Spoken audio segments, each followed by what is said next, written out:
Hey, welcome back to the channel. Today, I'm going to be basically recommending 5 manga that I think everyone should read. Before we get into it, I would like to say that this isn't my top 5 manga of all time. These are just things that I would recommend. I tried to vary the genres. Every manga is from a different genre, so makes that not everything is like shonen or seinen or whatever, or action or romance or whatever. So yeah, I kind of tried to vary it out. So this is basically the top 5 manga I would recommend, and it's kind of a good introduction for newer people that are interested in manga, because all these are really good entryways for some of the genres, like there's horror, romance, action, and all this different stuff, and good entryways for different demographics as well, like seinen and shonen, and shoujo. I think maybe not.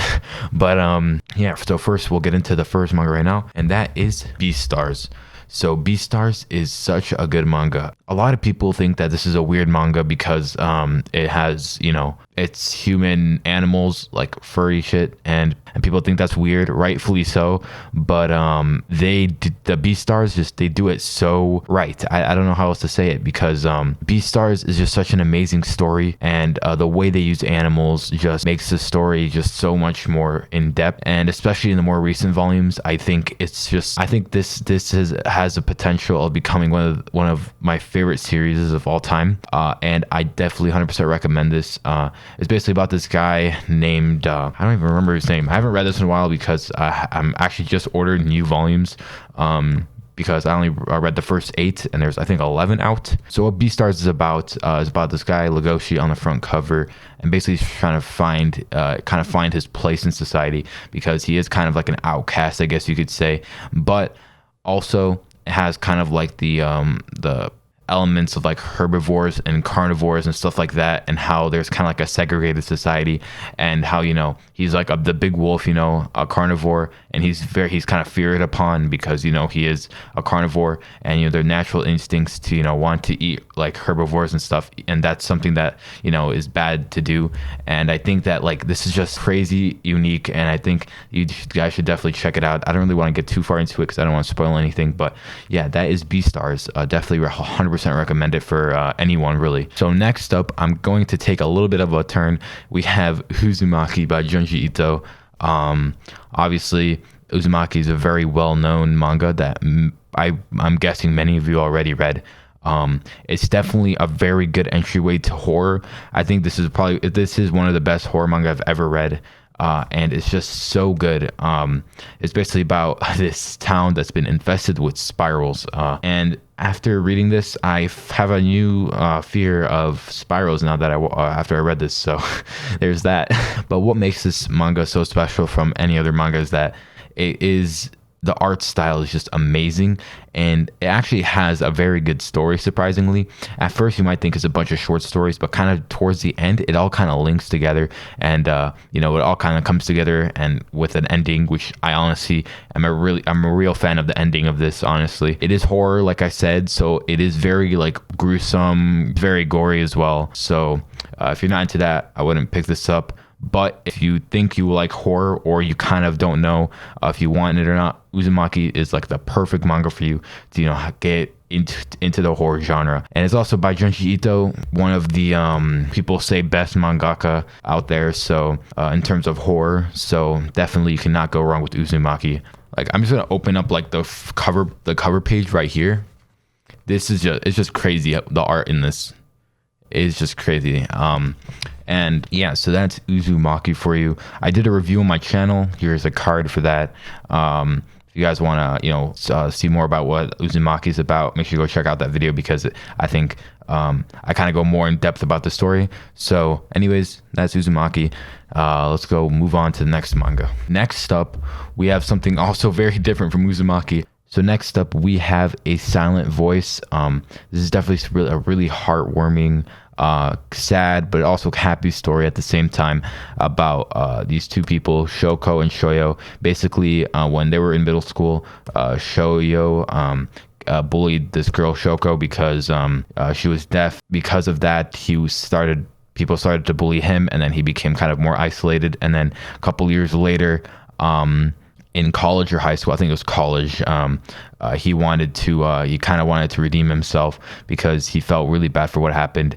So he kind of tries to get back into her life and say that she's sorry and basically and do all that kind of stuff. It's just that's basically kind of like the main premise of it. It's super heartwarming. It's very sad at the same time, but it's definitely a story that everyone should read. And also, there is an anime for it. I've watched that as well. Honestly, I think the manga hits a lot harder than the anime because the manga has more scenes in it that it makes you connect with the characters more than in the anime. But yeah, that's The Silent Voice. Definitely 100% recommend it. It's a nice romance drama story and about redemption, and it's just something that everyone should check out. So next up for our fourth manga, we have Full Metal Alchemist. So I don't know who doesn't really know about Full Metal Alchemist. I think everyone knows about Full Metal Alchemist. It's one of the most well-known and most popular anime of all time. And I haven't watched the anime, but I have read the manga all the way through, and it's definitely a story that is definitely worth sitting through and reading all 27 volumes of, because it's just so good. If you like action, you have it here. If you want a good story, you have it here. If you want good characters, you have them here. It has everything you really need to make a good manga. Has an amazing story. The characters are very fleshed out, I think, and they're just really amazing. And also, there's a lot of action, so if you want action, you got it in here. It's basically one of the best Shonen Jump manga of all time, and I definitely 100% recommend it. It's about this guy named Edward and Alphonse. It's a little bit difficult to explain, but so basically what this is about is they're two brothers on the main cover.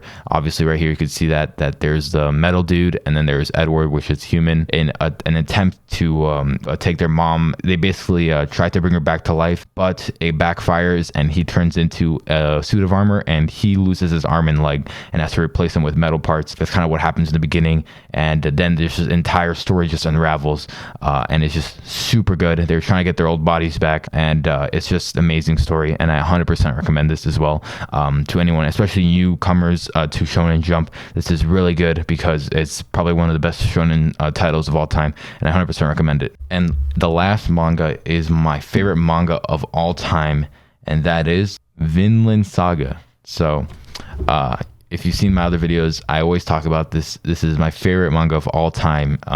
It's a historical seinen, and it's something that it's such a beautiful story about vengeance. And there's really nothing more I could say. It's about this guy Thorfinn, which basically, as a kid, his father gets killed, and he joins the guy who killed his father, so then he could win in a duel against him to then end up killing him to avenge his dad. And it's just such a good story about vengeance and everything, and I 100% recommend it. The art is amazing. It's probably one of the best arts I ever seen, if not the best art in my collection of manga. So I definitely it's definitely one of the best stories of all time. The anime is also really amazing. Covers the first 4 volumes of the manga, so I would actually recommend reading the manga first and then watching the anime, because the anime adaptation was really good. I 100% recommend it, but the manga, it's more gory and stuff, since they have to kind of censor a lot of that stuff on the anime. But if you're gonna read the manga, I would also recommend reading the anime. And also on top of that, story after the anime, kind of the first 4 volumes, kind of what the next arc is, super good. It's amazing. If you really want good characters, this is definitely for you, because Thorfinn's probably one of my favorite protagonists of all time. Same with Askeladdad, which is the antagonist. He's probably also one of my favorite antagonists of all time. Just so plenty of good characters in this. It even has like Leif Erikson in there, and some really well-known historical people, and it's just something that everyone should read because it's just such a good story. So that's basically my top 5 manga I would recommend. All these manga, these are not my top 5 except for a couple of them, like Vinland Saga is my favorite manga of all time. But hopefully this could give you a good start about kind of the some manga that I 100% recommend. And yeah, see you guys next video. Peace.